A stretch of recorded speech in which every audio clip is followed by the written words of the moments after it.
Hello there, Kenobi. Hi, I'm Gary. Welcome back to Return of the Nerd. Today's going to be a vlog, and so glad that you're enjoying my review videos because they're kind of new. I just put up the two droids, the HK droid and also Nebby, and then a couple of days ago I did a review of the two ladies, Bix, Colleen, and also Mon Mothma, the traffic cone. Sorry, had to get that in there. Today I got some good news and some bad news, right? So let's just quickly get the bad news out of the way. Unfortunately, I'm having to put the business on hold for a couple of months for reasons. We got scammed this week and basically had everything taken from us, so we have nothing in the bank. So I'm in like kind of damage control mode at the moment, running around with like a headless chicken basically. So I won't be able to sell anything for a while. Just trying to get back on my feet again. But let's not over focus on that. Let's talk about some of the new stuff we got to hear about this week, because we had a couple of like TVC reveals. I think one was really super, and the other one was like a bit meh. The first one, let me just open the file. The first one that I'm so interested in is the Endor Bunker, the Diorama playset, and I'm kind of a big fan of like the TVC dioramas. The Jabba's Palace one was really good, and the Tantive was good too. I just really enjoy world building. So this one's really cool because I watched that is it Emily who's in charge of the vintage collection? I did watch on Hasbro Pulse, and she took it apart, and then put it back together again, and she showed how the doors open and then they lock, and she had like the previous version from about 30 years ago. I was like, wow, I can't believe you're actually going to come do that on the video. That was really cool. She had like the Power of the Force bunker, and she put them together, and just to show like the scale as well, because the new one's massive. Yeah, I can't wait for that to come out. And also what's really cool is inside you get the figure, which is, I mean, that's not a surprise because we usually get a figure inside, right? But the carded figure is Rex. And she didn't say that, right? I think she's not allowed to say that. But we all know, okay, that the Stormtrooper in Return of the Jedi, when he's got his hands on his head and he's surrendering, we know that is Captain Rex, okay? So it's got, I mean, on the pillbox it says Rebel Commando in disguise or something, but just that figure has come out before, I think, but it was a long time ago. If I remember, it was part of the Legacy collection, which was like way back in like 2004. Never seen one myself, so God, I really want to get my dirty hands on this. The other one was like a bit. It's the ATST Walker, and it just looks like it's just a simple repack, and it's got some extra paint apps.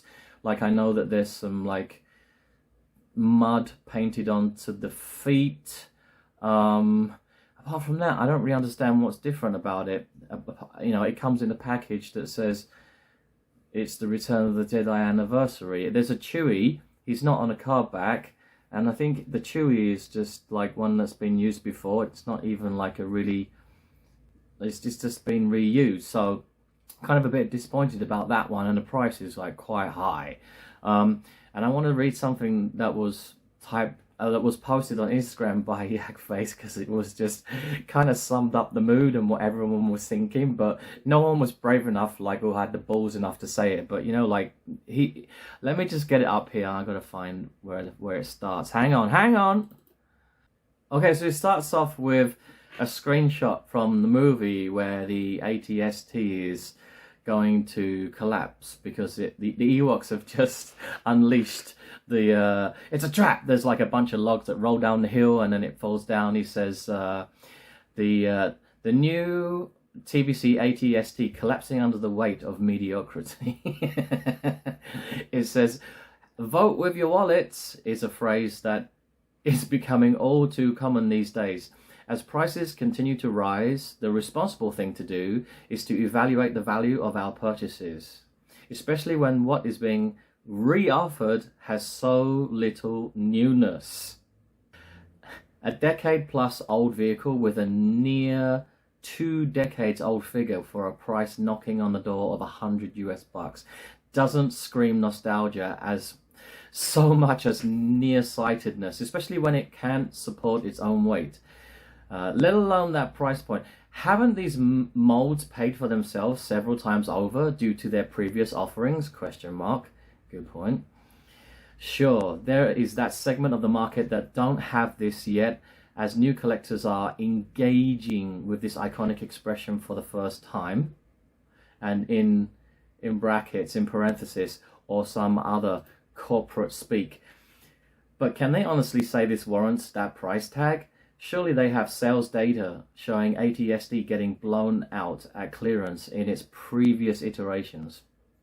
That brings us to Chewbacca, who will be stuffed unceremoniously in the box, bagged like an egg roll with a side of disappointment, knowing that we could have had him on the alternate film out Cardback from ROTJ.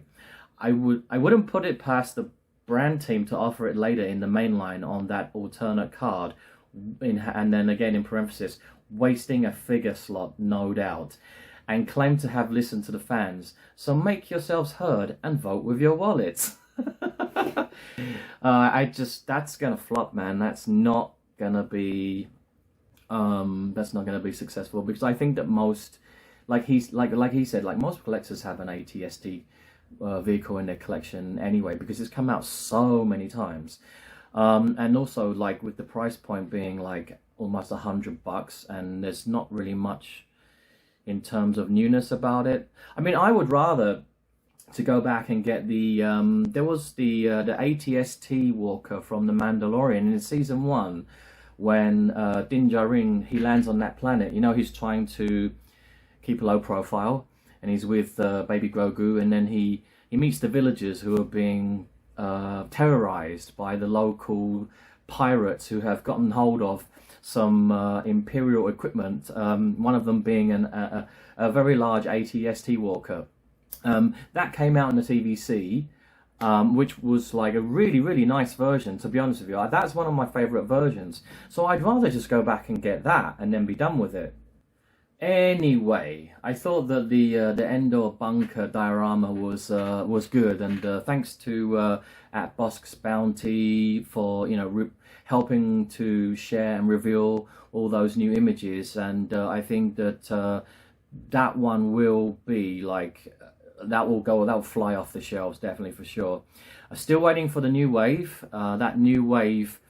Some people in Hong Kong have already got them. I know that some people overseas, when I say overseas, I mean like in relation to me, because I'm in Asia. So I mean, there are some people in Western collectors who have bought them via Hong Kong, and they're already opening them. So we've got the Mando Luke, and we've got the Cal Kestis from the new game, Cassian Andor, Velsatha, the artillery stormtrooper. I keep calling him mortar trooper, and then the Klatooinian raider. Now, I was just talking about the ATST that came out in the vintage collection, and in that particular episode. So this is the guy that you need for that vehicle. And I'm not sure, did he come with a Klatooinian raider? I can't remember. You have to tell me in the comment section, TVC lovers.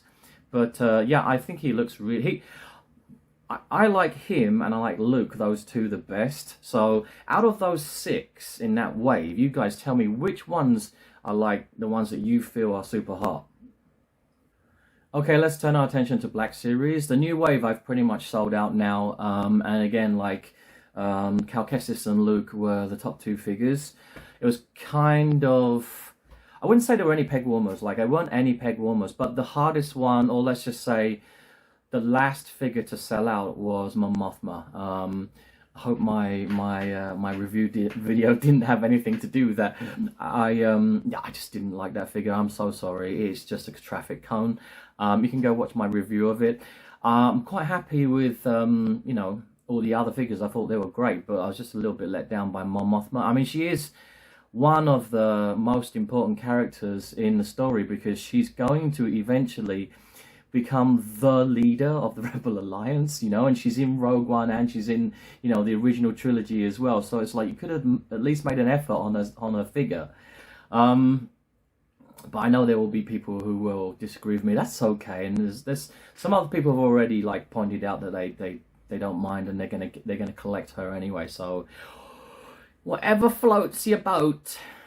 Right. By the way, thank you to all my followers who've been sending me pictures of like old Luke, the ROTJ Luke, and I'm now able to like put all those images together, and I'll put them up here on my video, and we'll just take a look at them. So, you know, like the old Luke, he comes with a brownish color robe, and again, it's the same. It's just the same robe, but it's a different color. Like we were not sure whether the robe was gonna be like totally open and just kind of draped across his shoulders, or it was going to be attached like just below the neck. But it's still it's the same one, and. But, you know, obviously there are other parts of the figure that are not the same. The head sculpt is different. I don't know which one you guys prefer. Again, you can tell me in the comment section below. I'd have to say that I don't really like the new head sculpt on the new Luke. I do like the body, like the cape. Everything else is cool. But I think the head on the ROTJ version that came out is... I find that one more appealing, and yeah. And I also was saying to my friend the other day, how come the older one he doesn't have a black glove? And I think it's because this is supposed to be before he got shot in the hand. Do you remember there's that scene where he gets shot in the hand on Return of the Jedi? I always thought that he wore a black glove because he had a mechanical hand, but I got that wrong. So apparently it's because he gets shot in the hand, so then he has to wear the black glove to cover the, I don't know. So yeah, and then with the articulation, like with the older Luke, you've got the double jointed, and it just seems a little bit more flexible. The leg can bend back like way further. You've also got his Jedi belt on the new one. It's kind of like it's not a holster, is it? But it's just like this like huge belt, and it's got like a silver shield at the front, whereas the ROTJ figure version doesn't have that at all. And the older version just seems like it's not so like jet black as the new one, and it seems to be more like of a matte black, whereas the new Mando Luke is like more of a shiny, glossy, much darker black. Alright, so this is what I would do. If I had both figures, which I don't, but if I did, I would take the head from the older one and put it on the new Mando Luke body. And I would use that because, yeah, and then put baby Grogu in his arms and he's hugging him and he's standing next to R2-D2 and Din Djarin's crying. Yeah. So, yeah, I'd probably do that. Oh, of course, we can't, you know, mention Luke without saying that he was actually first revealed, how long ago? Was it 2014? The Blue Line. I think in the Blue Line, if you look, there was a Return of the Jedi Luke, and it's like he's got like a super skinny body and a really weird face. But you know, it was a long time ago. The faces back then, you know, in the Orange Line and the Blue Line, they weren't that good.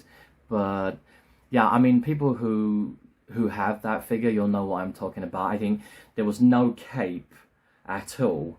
And also, he had like you know that he's got in that final scene where he's got that flap that opens up like this and it's kind of white.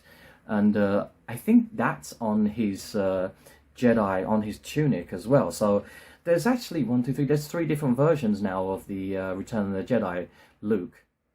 Okay, finally, people keep on asking me, like, when is the new, the anniversary Cardbacks going to be released? I know that in Canada, they've already been seen on shelves.